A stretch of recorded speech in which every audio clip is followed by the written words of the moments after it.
Bienvenidos a El Debate. En la historia de la literatura hay misterios fascinantes, conexiones que parecen desafiar la lógica y la casualidad.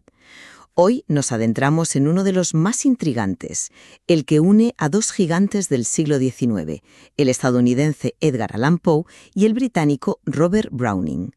Entre 1834 y 1843, a ambos lados del Atlántico publicaron obras con temas, técnicas y tonos tan asombrosamente similares que nos obligan a preguntar. Y esa pregunta es la que va a centrar nuestra conversación. ¿Fueron estas similitudes el resultado de una influencia directa, de un diálogo creativo secreto a través del océano? ¿O por el contrario, estamos ante un caso de, evolución paralela, donde dos genios respondieron de forma independiente a las mismas presiones culturales y a un mercado literario que, estaba cambiando a una velocidad de vértigo? A lo largo de los próximos minutos, yo voy a sostener que las coincidencias son demasiado específicas, demasiado quirúrgicas como para ser accidentales. Argumentaré que apuntan a una influencia recíproca, a un eco claro entre sus obras. Y yo, en cambio, defenderé que estas similitudes se explican mucho mejor como un producto de su tiempo. O sea, una respuesta lógica y paralela a los desafíos artísticos y comerciales que ambos, como pioneros, estaban enfrentando. No necesitaron copiarse, estaban, por así decirlo, respirando el mismo aire intelectual. La evidencia más poderosa para mí reside en los propios textos.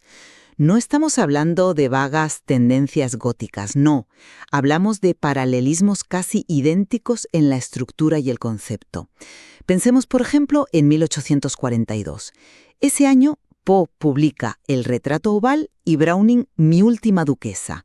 El motivo central es que es calcado. Un hombre, un aristócrata, contempla el retrato de su difunta esposa y, a través de sus palabras, se revela como su probable asesino. Un hombre consumido por una obsesión posesiva. O vayamos un poco más atrás, a Berenice de Poe y El amante de Porfiria de Browning. En ambos casos tenemos a un narrador de dudosa estabilidad mental que asesina a la mujer que ama y luego comete un acto fetichista con una parte de su cuerpo. Poe se obsesiona con los dientes, Browning con el cabello. A ver, estas no son coincidencias menores, son los planos arquitectónicos de la narración, y se repiten. Entiendo perfectamente la fuerza de esa comparación. Es el argumento principal, claro. Pero me parece una conclusión que salta por encima de una explicación mucho más sólida y sobre todo documentada.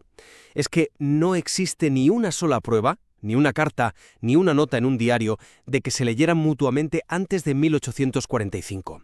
El contexto de la época, sin embargo, nos da una respuesta mucho más plausible. Ambos, Poe en Estados Unidos y Browning en Gran Bretaña, se enfrentaban a una realidad brutal. Para sobrevivir como escritores serios, necesitaban atraer a un público masivo. Y ese público, recién alfabetizado y alimentado por la prensa barata, pues devoraba historias sensacionalistas. Crímenes pasionales, locura, perversiones, misterios góticos. Lo que estamos viendo no es a un autor influyendo en el otro, sino a dos artistas increíblemente astutos que, de forma independiente, encontraron la fórmula para satisfacer ese apetito popular sin renunciar a su ambición literaria. Y en el proceso, crearon algo totalmente nuevo. ¿Pero no te parece que la naturaleza de ese sensacionalismo es demasiado concreta como para hacer casual? Es que es ahí donde mi argumento se hace fuerte. No se limitaron a usar temas de moda. Ambos, casi al unísono, se especializaron en un arquetipo muy particular, la psique de narradores masculinos monomaníacos que asesinan a mujeres. Y no solo eso. Ambos utilizaron un tratamiento gótico del catolicismo español, como vemos en El pozo y el péndulo de Poe y en Soliloquio de un claustro español de Browning. Un monje español consumido por el odio y la envidia, la Inquisición como escenario de terror psicológico. Estos no son temas amplios, son agrupaciones temáticas y tonales muy específicas que aparecen con una sincronía asombrosa. Es muy difícil creer que ambos llegaran a estas combinaciones tan particulares por pura casualidad. Es un argumento convincente si los miramos de forma aislada, te lo concedo. Pero si ampliamos el foco, vemos que esos temas que mencionas eran, el pan de cada día de las publicaciones periódicas de la época. El material de origen muestra que ambos eran lectores voraces de revistas como la británica Blackwood's Magazine, que además era muy popular en Estados Unidos. O sea, estaban bebiendo de la misma fuente de inspiración popular, no necesariamente el uno del otro. Las crónicas de crímenes reales, las reseñas de libros de viajes por España, las historias de terror gótico. Todo eso estaba en el ambiente.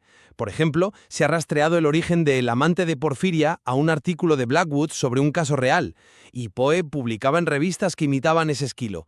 La similitud, yo creo, proviene del material de base compartido, de la materia prima con la que trabajaban, no de que se estuvieran espiando creativamente. Vale, te concedo que el qué, los temas, podría venir de fuentes comunes.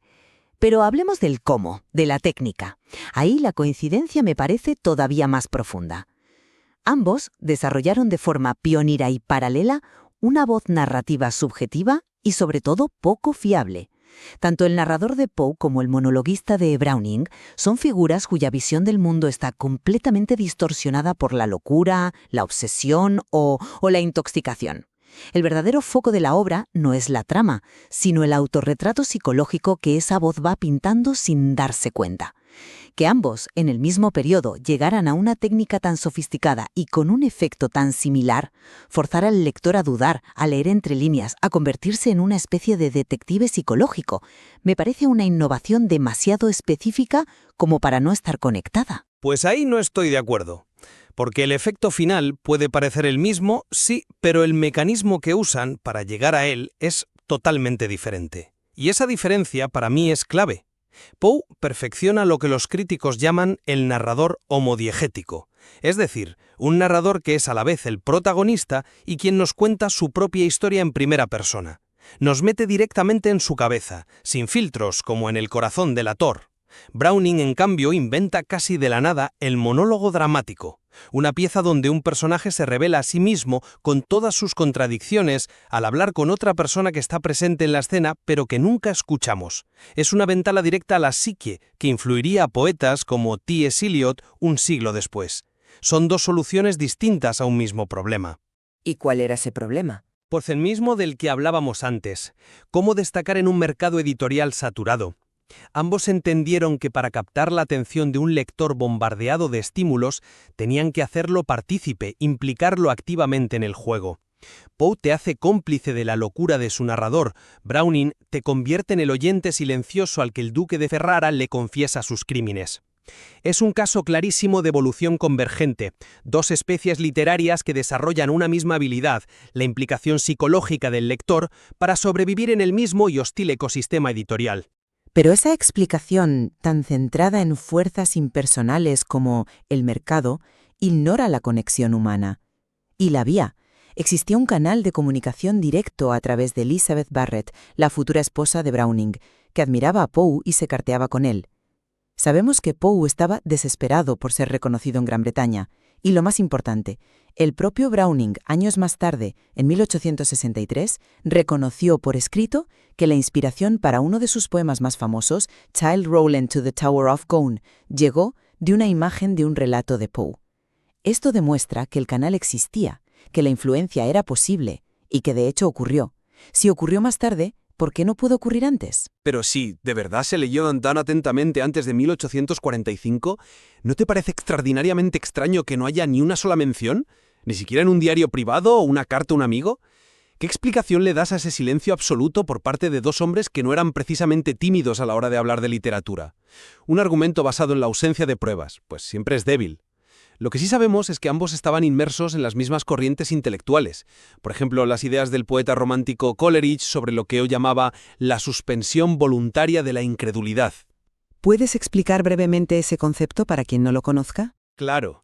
La idea de Coleridge es que un autor puede usar elementos fantásticos, góticos, sensacionalistas, un hombre que empareda a su mujer, por ejemplo, y el lector los aceptará como verosímiles siempre que sirvan a un propósito artístico mayor, a una verdad psicológica. Ambos, Poe y Browning usaron esta idea casi como una justificación teórica para lo que estaban haciendo, coger los temas más morbosos de la prensa popular y elevarlos a la categoría de alta literatura, explorando las profundidades de la psique humana. No necesitaban leerse el uno al otro para compartir esa misma filosofía artística, estaba en el aire que respiraban. Atribuir sus logros a una imitación no reconocida es, en mi opinión, restarles mérito a su originalidad. Yo no lo veo como un demérito, en absoluto, sino como un diálogo. Y vuelvo a los detalles, porque es ahí donde la teoría de la evolución paralela se tambalea. Regresemos a El retrato oval y Mi última duquesa, ambos de 1842. El tema no es solo un asesinato, es un asesinato revelado a través de la contemplación de un retrato, contado por un narrador masculino cuya obsesión por controlar y poseer a la mujer es el núcleo del relato. La coincidencia es de motivo, estructura y enfoque psicológico. Es realmente más plausible que dos autores, de forma independiente y en el mismo año, dieran con esta fórmula tan particular, a que uno de ellos leyera el trabajo del otro en alguna publicación transatlántica y se sintiera inspirado. La navaja de Occam me dice que la explicación más simple es la influencia. Pero es que esa no es la explicación más simple, porque ignora el contexto. El tema del artista que sacrifica la vida, en este caso la de su modelo, por el arte, era un tropo romántico muy extendido, y las historias de nobles italianos del Renacimiento, celosos y violentos, eran material casi de dominio público. De hecho, conocemos La fuente de Browning para su duquesa, un libro sobre la vida de la familia Este de Ferrara. Ambos estaban adaptando arquetipos que estaban en el ambiente. La genialidad de ambos fue canalizar esos temas a través de esa voz monomaníaca que se revela a sí misma. Y llegaron a la misma solución técnica porque era la respuesta más potente al problema artístico que ambos intentaban resolver. Cómo hacer que el sensacionalismo fuera psicológicamente profundo y atractivo tanto para el público masivo como para los críticos.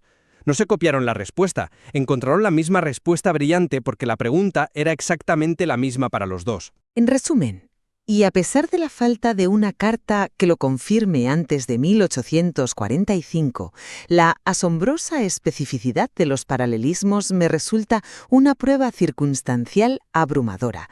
La estructura del retrato de la esposa asesinada, el fetiche del amante asesino, el uso de narradores psicológicamente inestables, todo apunta a que Poe y Browning se estaban leyendo.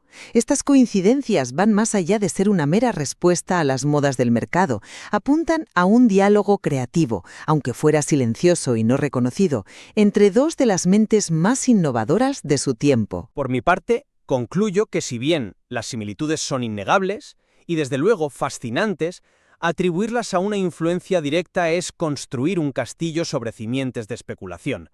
El contexto histórico-literario ofrece una explicación más rigurosa y, a mi juicio, más elegante. Dos autores geniales, enfrentados a idénticos desafíos económicos y culturales, llegaron a soluciones artísticas parecidas de forma independiente. Su verdadero genio reside precisamente en cómo cada uno, por su cuenta, transformó las vulgares exigencias del mercado en géneros literarios radicalmente nuevos y perdurables que definieron la literatura moderna. Este análisis sobre la influencia o la evolución paralela nos obliga a examinar no solo los textos en sí, sino también el competitivo y vibrante mundo editorial que les dio forma. La cuestión de cómo surgen las grandes innovaciones, si por contagio o por necesidad compartida, sigue abierta. Y el material original ofrece aún más claves para que cada cual pueda seguir explorando esta fascinante conexión literaria.